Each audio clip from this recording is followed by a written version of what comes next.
నమస్తే ఏటీ తెలుగు న్యూస్ కి స్వాగతం.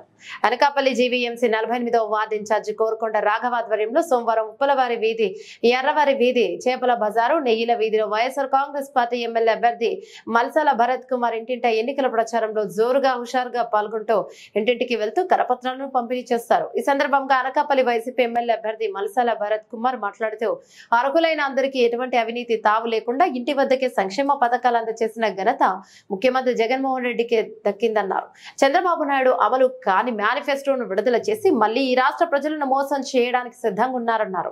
రాబోయే ఎన్నికల్లో చంద్రబాబు నాయుడుకు ఈ రాష్ట్ర ప్రజలు ఓటుతో బుద్ధి చెప్తారని తెలియజేశారు. కార్యక్రమంలో ఏడుబాకుల నారాయణరావు, మాధురి నాయుడు, పచ్చర్ల బాబు, పాముల గోపి, నీలేసి గుప్తా మరియు కుంచాని చిన్ని, కుంచా నందు, మారిశెట్టి శ్రీను, సాంబా షేక్, షఫీ, అయ్యప్ప, సత్యబాబు, మహిళలు, కార్యకర్తలు పాల్గొన్నారు.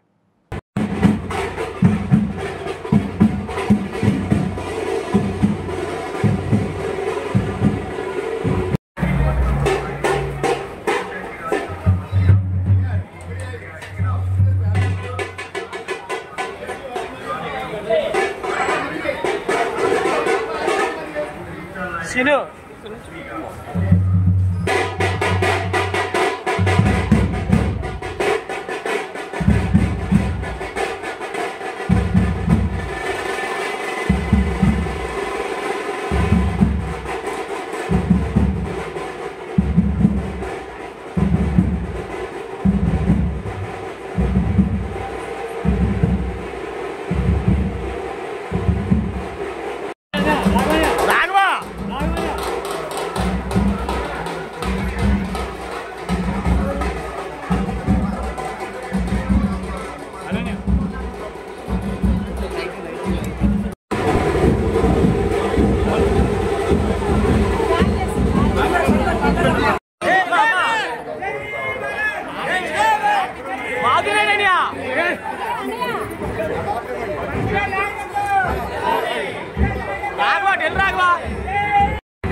Okay, sir.